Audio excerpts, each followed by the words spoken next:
Hippocrates said, let your food be your medicine and your medicine your food. Anybody heard of Thomas Edison? He says, the doctor of the future will give no medicine, but will interest his patients in the care of the human frame, in diet, and in the cause and prevention of disease.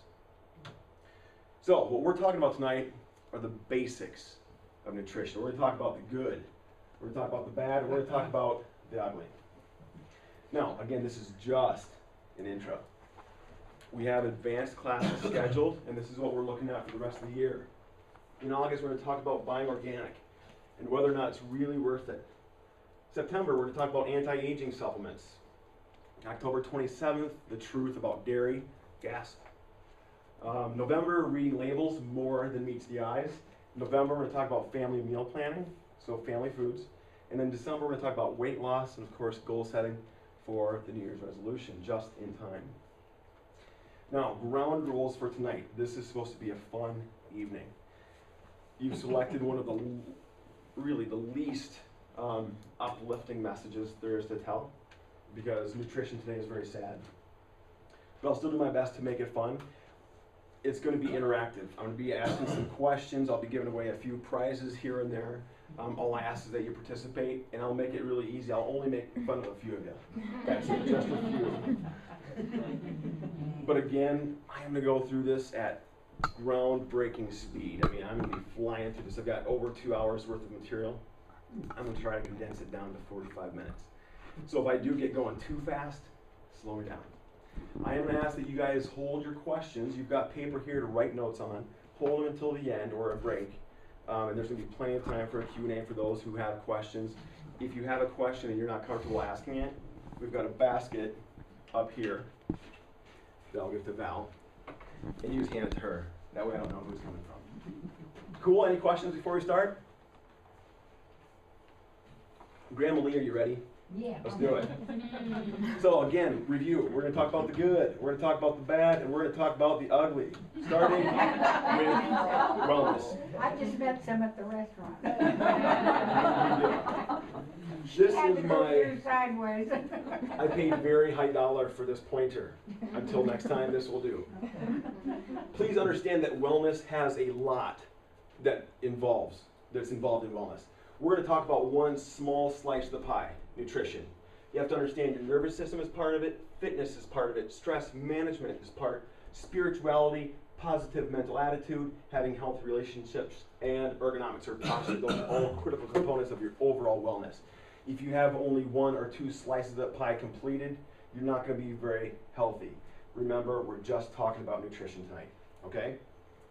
So, let's dig in. We're going to start backwards with the ugly.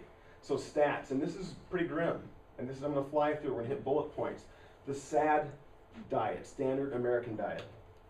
Anybody, for the first prize, anybody know what the #1 cause of death in the United States is? Over there. Obesity.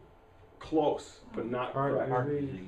Heart disease. I heard it from you first, Paul. That is a fancy dancy orbit massage roller. Oh, Not during the class. #2 cause of death. Any guesses? Stroke. Very close. What? Stroke. Heart, it's actually part of heart disease. Any guesses? Cancer.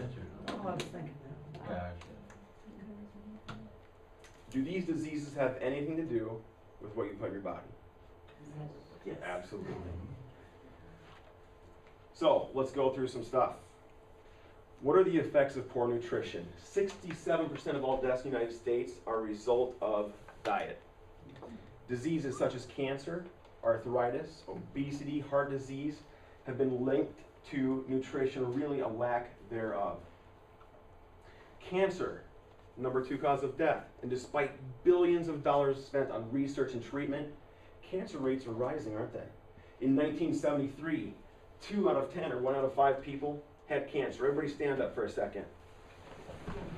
Yeah, you can sit, Grandma. Well, I had Okay. it. Well, I'm going to keep you down anyway. Oh, you do? Yeah, Well, it's I good that we're have it. talking tonight. Yeah, 1977. Paul, I'm going to have you sit. Sylvia, I'm going to have you sit. Josh, I'll have you sit. And Susan, I'll have you sit. Now everybody look around. If you're standing, These are the people that will have cancer today. Not you actually, but statistically speaking, 2 out of 3 people will have cancer today. You can have a seat.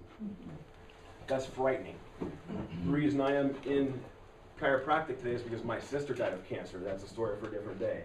1,500 Americans die from cancer every single day. Heart disease. Americans spend $330 billion every year in heart disease. 1.1 million Americans have a heart attack every year, and half of those will die. 23% of Americans have high blood pressure. Diabetes, 1 in 12 Americans, or 24 million people in the United States, have diabetes. They're expecting 366 million diabetics by the year 2030. That's outstanding. 9 out of 10 diabetics die of a heart attack. The U.S. has higher rates of cancer and diabetes than most other civilized nations. Yeah. Battle of the bulge. 70% of it, these are years old, by the way, these stats.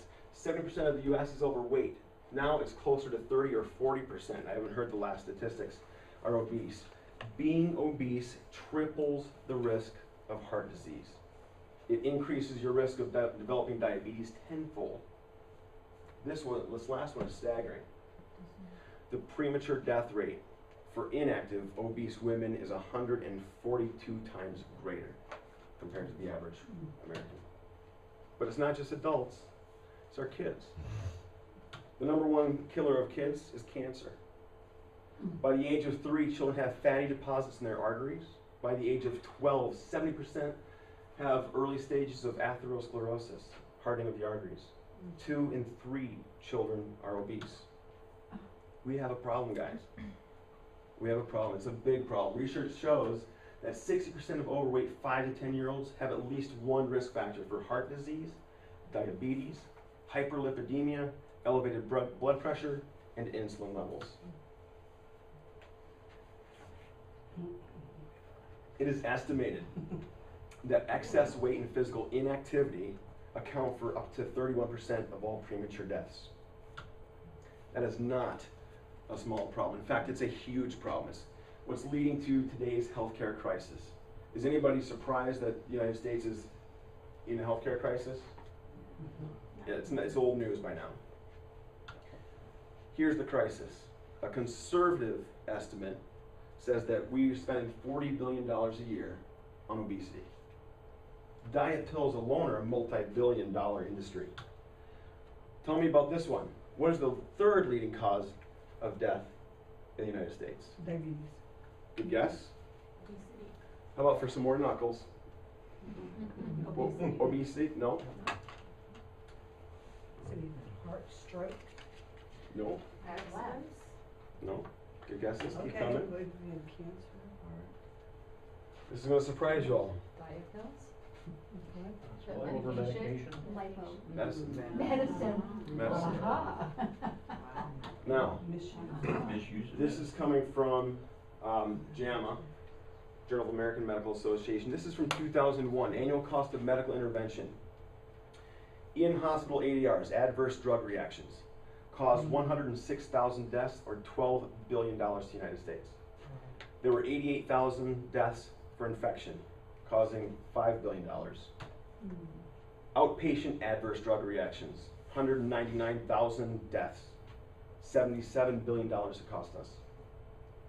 Unnecessary procedures performed, 37,000 deaths, $122 billion. The total for these deaths, 783,000 deaths in 2001.